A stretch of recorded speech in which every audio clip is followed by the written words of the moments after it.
చట్టసభల్లో మహిళలకు 33% రిజర్వేషన్లు కల్పించేలా కేంద్రం ప్రభుత్వం వేగంగా అడుగులు వేస్తోంది. ఇందులో భాగంగా ఈ నెల 16 నుంచి 18 వరకు పార్లమెంటు ప్రత్యేక సమావేశాలు నిర్వహించే అవకాశం ఉంది.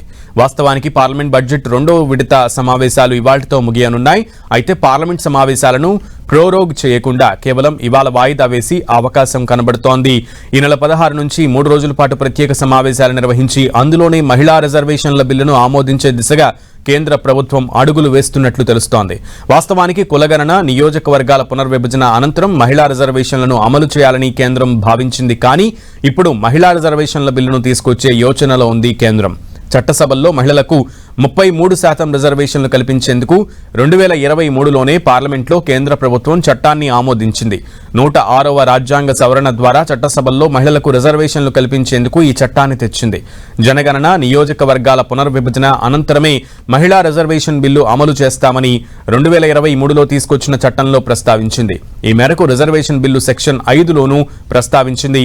2023లో ఆమోదించిన 106 రాజ్యాంగ సవరణ ప్రకారం 2029 ఎన్నికల్లో మహిళా రిజర్వేషన్ బిల్లు అమలు కావాల్సి ఉంది.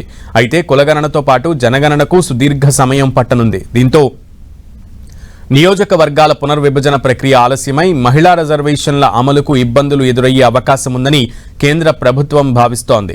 మారిన రాజకీయ పరిణామాలు, పరిస్థితుల నేపథ్యంలో మహిళా రిజర్వేషన్ల అమలును ముందుకు తీసుకురావాలని కేంద్ర ప్రభుత్వంలోని ముఖ్యులు భావిస్తున్నారు.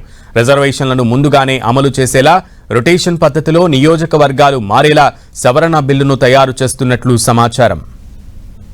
మరింత సమాచారం మా ప్రతినిధి గోపిని అడిగి తెలుసుకుందాం. గోపి, చట్టసభల్లో మహిళా రిజర్వేషన్ అమలుకు సంబంధించిన ప్రక్రియను కేంద్ర ప్రభుత్వం వేగంగా ప్రయత్నాలు స్టార్ట్ చేసిందని చెప్పొచ్చు. మహిళా రిజర్వేషన్ అమలుకు వీలుగా నియోజకవర్గాల పునర్విభజన ప్రక్రియను కూడా దీంట్లో తీసుకురాబోతుంది. అయితే ముఖ్యంగా ఈ బడ్జెట్ రెండవ విడత సమావేశాల్లోనే ఈ మహిళా బిల్లుకు సంబంధించిన అంశాన్ని తీసుకురావడానికి కేంద్ర హోంశాఖ కసరత్తు చేసింది. ఇప్పటికే అన్ని పార్టీలతోటి కూడా అమిత్ షా స్వయంగా మాట్లాడడం జరిగింది. అయితే ఇటు 5 రాష్ట్రాల ఎన్నికలకు సంబంధించిన నేపథ్యంలో ఎన్నికల అనంతరం ఈ యొక్క బిల్లుకు సంబంధించి ప్రత్యేక పార్లమెంట్ సెషన్స్ ను పెట్టాలంటూ కూడా విపక్షాలు కోరిన నేపథ్యంలో ఈ యొక్క నిర్ణయం తీసుకోవడం జరిగింది. అయితే నేటితోటి రెండవ విడత బడ్జెట్ పార్లమెంట్ సమావేశాలు ముగుస్తుండటంతో నిరవధిక వాయిదా వేయకుండా కేవలం వాయిదా వేస్తూ నిర్ణయం తీసుకునే అవకాశాలు కనపడుతున్నాయి. మరోవైపు ఇటు లోక్సభ, రాజ్యసభ ఉభయ సభలు ముగిసే సమయానికి ఈ రోజు సాయంత్రం ఈ తేదీలను కూడా ఖరారు చేసే అవకాశాలు కనపడుతున్నాయి. అయితే ముఖ్యంగా చూస్తే ఈ నెల 16, 17, 18 తేదీల్లో ఈ పార్లమెంటు ప్రత్యేక సమావేశాలను నిర్వహించనుంది. చట్టసభల్లో మహిళలకు సంబంధించిన రిజర్వేషన్ కి సంబంధించిన ప్రక్రియ ఈ రోజు ఏదైతే ఉభయ సభలను వాయిదా వేసే సమయంలోనే ప్రత్యేక పార్లమెంటు సమావేశ తేదీలను కూడా ప్రకటిస్తారు. అయితే మహిళా రిజర్వేషన్ అమలు చట్టంకు సవరణ బిల్లు తీసుకొచ్చేందుకు కేంద్ర ప్రభుత్వం ప్రయత్నాలు చేస్తుండడం, కులగణన, నియోజకవర్గాల పునర్విభజన అనంతరమే మహిళా రిజర్వేషన్లు అమలు కావాల్సి ఉంది. అయితే 2023లో చట్టసభల్లో మహిళలకు సంబంధించిన 33% రిజర్వేషన్ కల్పించేందుకు చట్టాన్ని ఇప్పటికే పార్లమెంటు ఆమోదించడం జరిగింది. 106వ రాజ్యాంగ సవరణ ద్వారా చట్టసభల్లో మహిళలకు రిజర్వేషన్లు కల్పించే చట్టాన్ని 2023లో కేంద్ర ప్రభుత్వం తీసుకురావడం జరిగింది. అయితే 2029లో జరగాల్సిన ఎన్నికల్లోనే ఈ యొక్క మహిళా రిజర్వేషన్ ని అమలు పరిచే విధంగా అన్ని రకాల ప్రయత్నాలు ప్రస్తుతం కేంద్రం చేస్తూ ఉంది. జనగణన, నియోజకవర్గాల పునర్విభజన అనంతరం మహిళా రిజర్వేషన్ అమలు అని 2023లో చేసిన చట్టంలో ప్రస్తావించడం జరిగింది.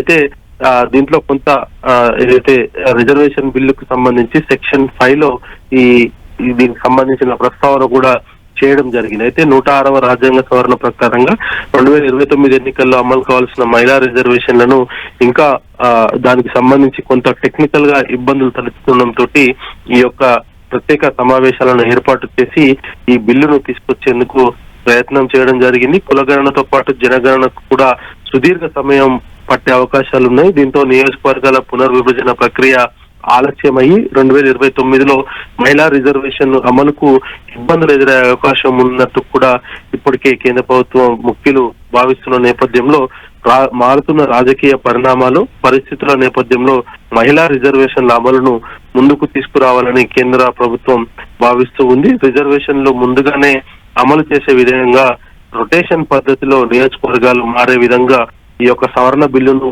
తయారు చేస్తుంది. మొత్తంగా 2029 ఎన్నికలలోనే ఈ మహిళా రిజర్వేషన్ చట్టసభల్లో అంటే ఇటు లోక్సభ రాజ్యసభలతో పాటు ఆయా రాష్ట్రాల అసెంబ్లీలకు కూడా 33% మహిళా రిజర్వేషన్లను తప్పనిసరి చేస్తూ తీసుకొచ్చే ఈ చట్టం 2029 ఎన్నికలకు అమలు చేయాలంటే 2011 జనాభా ఆధారంగానే ఈ యొక్క నియోజకవర్గాల పునర్విభజన చేసే అవకాశాలు కనపడుతున్నాయి. ఆ తర్వాత ఈ మహిళా రిజర్వేషన్ బిల్లు ఈ రెండింటికి సంబంధించి ఈ 16, 17, 18 ఈ నెలనే ఈ 3 తేదీల్లోనే ప్రత్యేక పార్లమెంటు సమావేశాలు నిర్వహించి మహిళా రిజర్వేషన్ బిల్లును ముందుకు తీసుకురాబోతున్నారు.